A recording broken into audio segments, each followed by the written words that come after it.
ISIS. Your opinion about why it started, what happens, what is the situation, how it is related to Israel, what do you think will happen in the Middle East?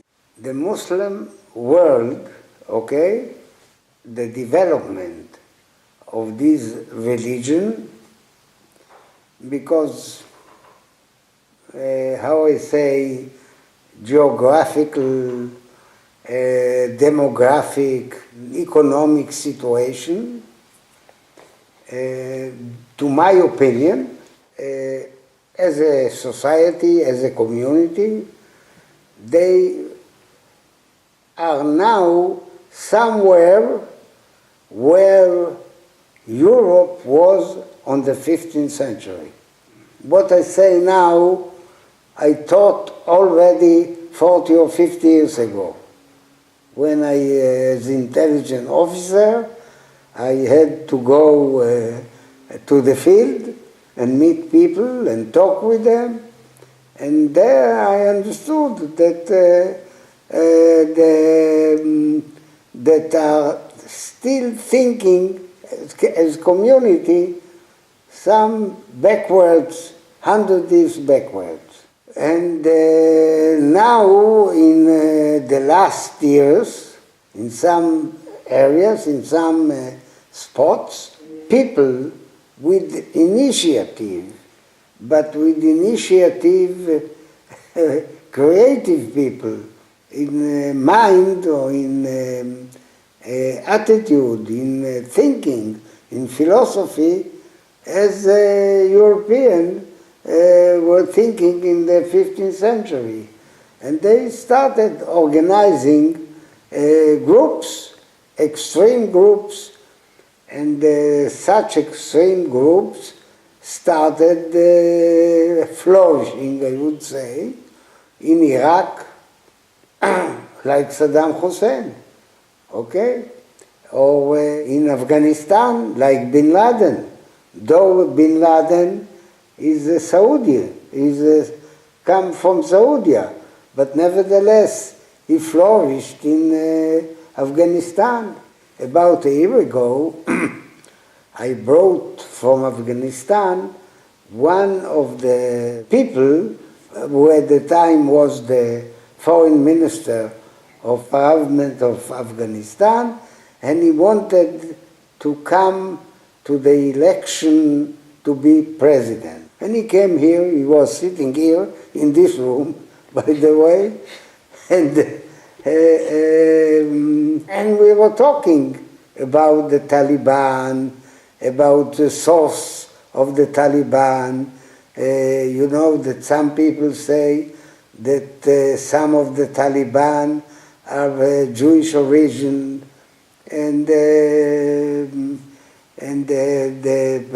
Pakistan, and he forecasted that unless the West or the democratic countries will help them aggressively, massively, they are probably will be for another 100 years inside small quarrels all the time with extremists. Now in Syria, big country that's divided from the very beginning between two sects of Islam, the Shia and the Sunni.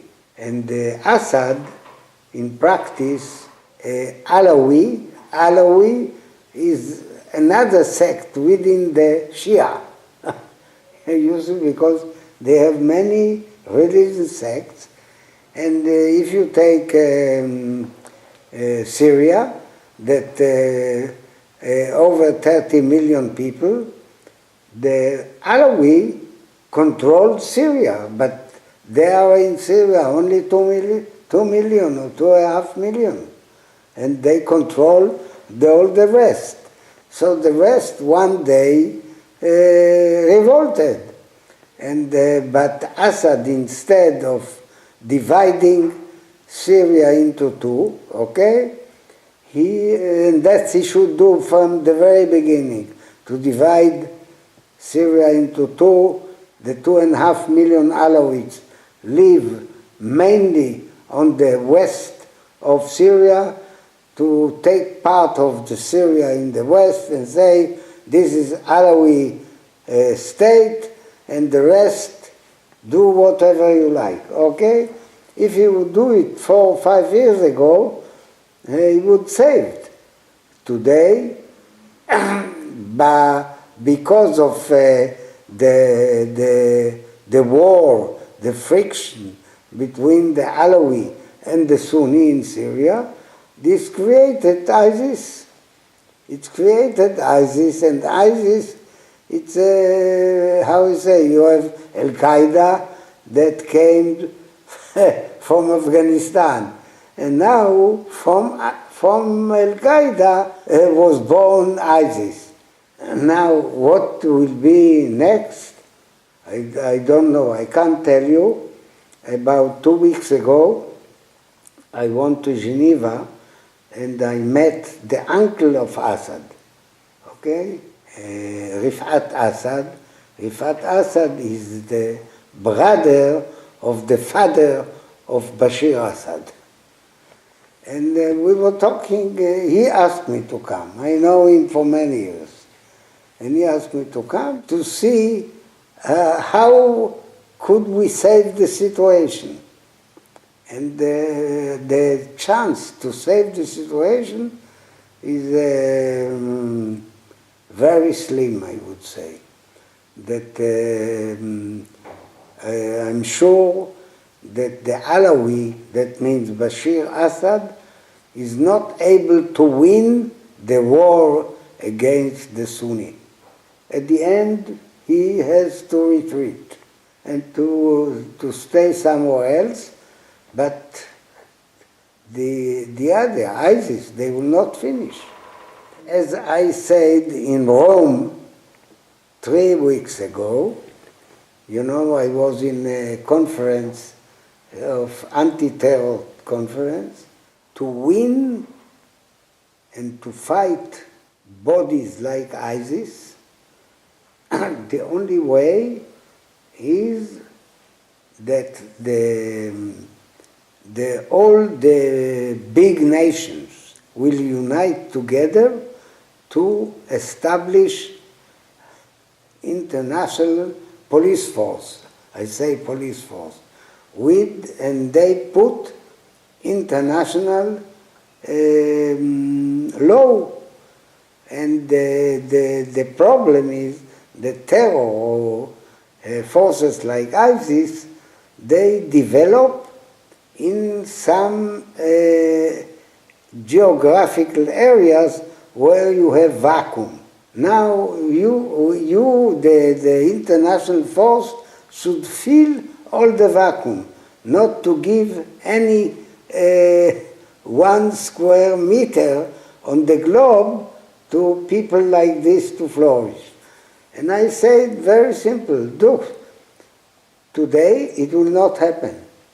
The only way to force these people, these nations, to do it is that one day an organization like ISIS, okay, will get hold of nuclear bomb and will do it in somewhere in the globe. Then countries, as I said, China, India, Europe, the US, will be forced to establish international force. One more question about this. Israel. How you evaluate situation of security Israel against this situation in Middle East with ISIS? Look, Israel is a small country. Because it's small, you have disadvantage and also advantage. The disadvantage that we are not able to put millions of soldiers. We don't have it. But because we are small and because we are creative people, it's easier to defend small country. I am sure that sooner or later ISIS will be on our borders. But I'm sure also that we are able to defend ourselves. Effort, sacrifices, money, whatever you say, but we are able to do it because in technology we are superior, and the small size of the country enable us, how I say, let's say, to protect ourselves better than big country. Let's take it, the Iron Dome. It's easier to put Iron Dome on all Israel, and that we are able to do. And you know, tomorrow or day after tomorrow, you have exercise of all the country of how to defend Israel against missiles. כיפת ברזל, שרביט קסמים, חץ. I mean, all the 3 layers of defense that able to protect us from any missile. Hezbollah and Lebanon, they claim they have 150,000 rockets. Okay. Let's say that they will start to shoot. How to defend? First, to destroy Lebanon. Lebanon, the Christian in Lebanon, the Sunnis, Muslim in Lebanon, don't want war. They know it. Because the way to defend Israel is to destroy Lebanon. And we are able to do it. The second is through these elements of Iron Dome.